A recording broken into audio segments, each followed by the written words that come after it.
So, £600 million or so spent on transfers. 8th place last season, 14th at the moment this season. And listen to some of these results that he's presided over, Ali. 4-0 defeat at Brentford. 6-3 defeat at Man City, where they were 4 down at half-time. 7-0 loss at Liverpool. 3-0 loss at Seville. They lost at home to Galatasaray. They lost at home 3-0 to Man City. At home to Brighton 3-1. At home to Bournemouth 3-0. Away at Palace last season. Remember that? 4-0. Home to Spurs 3-0 this season. The question is, how the heck did he survive so long with results like that? Well, I'll tell you the question I've got just to compound your question, which is a very fair one. My question I'd take it a step further even. How can the man get a year's extension to his contract? Yeah. Absolutely, but that's the one that baffles me, Jeff. You know, clearly, if you're giving somebody an extension to a contract, you've got faith in them, you've got belief in them, and you think you're going to give them time to go on with a project.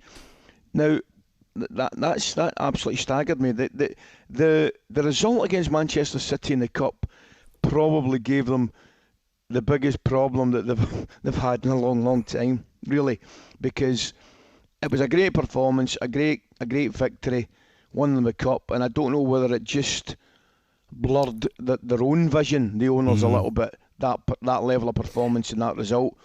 But the one thing I would say, he was never... Do you know what he never did, Jeff? He never looked comfortable in the role, did he? Let's be honest. I don't think he looked comfortable at all in the role as head coach at Manchester United. I think you've got to have a little... Well, I believe you've got to have a fair... Obviously, you've got to have a great amount of football talent and coaching ability, but I just think you've got to have a little bit of gravitas as well. You've got to carry it. Yeah. You've got to look as though you're made for it. You've got to fit it. And he never did any of those. I mean, the one thing I would say, I thought the final decision that got him the sack was nothing short of arguably the worst decision I've seen this season. Completely, but they missed half a dozen chances themselves. Correct. So. There's no doubt about it. That game kind of epitomised that. His reign. Dalot's miss, Fernandes heading over the bar, Garnacho hitting the post, referee making a shocking. The whole thing just kind of summed up his reign for me. And absolutely no surprise when I got the news yesterday when I heard it on talkSPORT. I mean, I think it probably shouldn't be relevant, but I think people, the public in general, Manchester United fans, they didn't warm to him. Yeah. But it was also, Coisty, it was so difficult to try and see what he was trying to do. Where was the pattern in play? Where was the identity? Yeah. I didn't have a clue. Well, there was no direction. You couldn't really see. The only kind of games that I saw, a kind of a design, a pattern, if you like, were against City. Yeah. Well, what he tried to do was, understandably, was get men behind the ball. He played with the two middle guys as the front line of defence, and the two wide guys would drop back, and it formed a four in the front line with two behind them and a back four, and you could see that was the shape, that was the plan. They were going to give City the ball, and the two lads were the first line of defence, and it worked. It certainly worked at Wembley, and I think it was at the Community Shield game. They were a little bit unlucky. I think they beat in penalties, lost a late equaliser. Anyway, that said, that was the only couple of games you could actually see. I would also qualify it, Jeff, by saying I think he's been let down by a lot of the players who have let themselves down as well.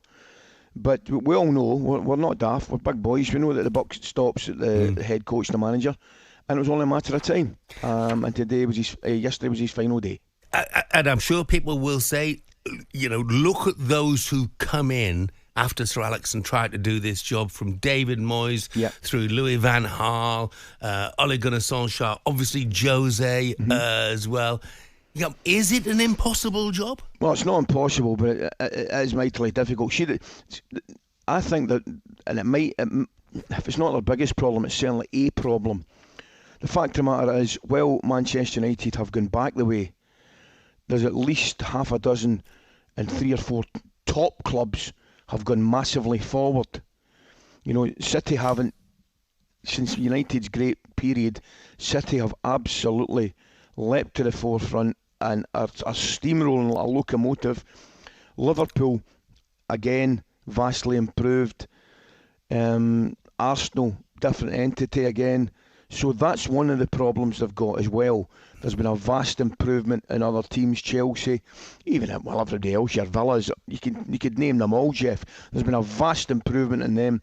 So not only have United gone back the way, the gulfs get larger because other teams have improved. So in answer to the question, I don't think it's impossible, but it's going to be one heck of a... Well, it's not impossible when you look at the improvement in teams like Villa and things like that. So it can be done, but the recruitment hasn't been good enough as well. That's another thing. There's a lot of factors that have contributed to his sacking and his dismissal. And the next person that comes in, whoever it may be, I mean, can you see the way United are just now, Jeff? How long? And I said this, by the way. I said this last year. I wasn't sure. I mean, but it could be a possibility. Well, Liverpool no won the title for 30 years. Looking at Manchester United now, I mean, 30 years since the last won a title would be a long way off. But you'd have to say it's a possibility, unless there's a dramatic change in the next 4 or 5 years. Yeah, well, it looks like Ruben Amorim is the man on his way in. Of course, till it's signed on the dotted line, you never know.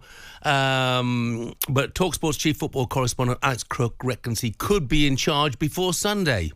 There's no excuse for United not to make a quick appointment, because we know they flirted with getting rid of Ten Hag in the summer. They met with numerous managers, including De Zerbi, Tuchel and McKenna. They toyed again with the idea of making a change during a lengthy board meeting during the October international break. So they've got no excuse not to have their top target in mind. I think he probably should be in charge by Sunday. I think in some ways it'd be a dereliction of duty if he wasn't.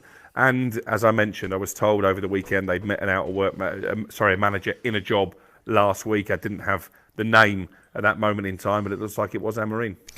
And we'll talk a great deal more about him during the course of the show. A lot of love for you, Coisty, this morning, being back. Big Malky, the taxi driver's been on and said Ali's lost his voice, screaming up Pollock against Drumchapel at the weekend. I was, where his by boy the way. Was playing. And my biggin missed a penalty as well, Jeff. Oh, he missed a penalty, the big diddy. Honestly. Don't tell the nation that, keep it quiet. What a great game it was. Whoa, it was proper throwback junior football with about 900 there, man. Jeff, it was bovrils and pies. It was a whole shebang. It was magic. Brilliant. Matt, the Chelsea fan, says, to be fair, the reason Ali has all these commentary jobs is because he's quality at it. He talks sense about the game.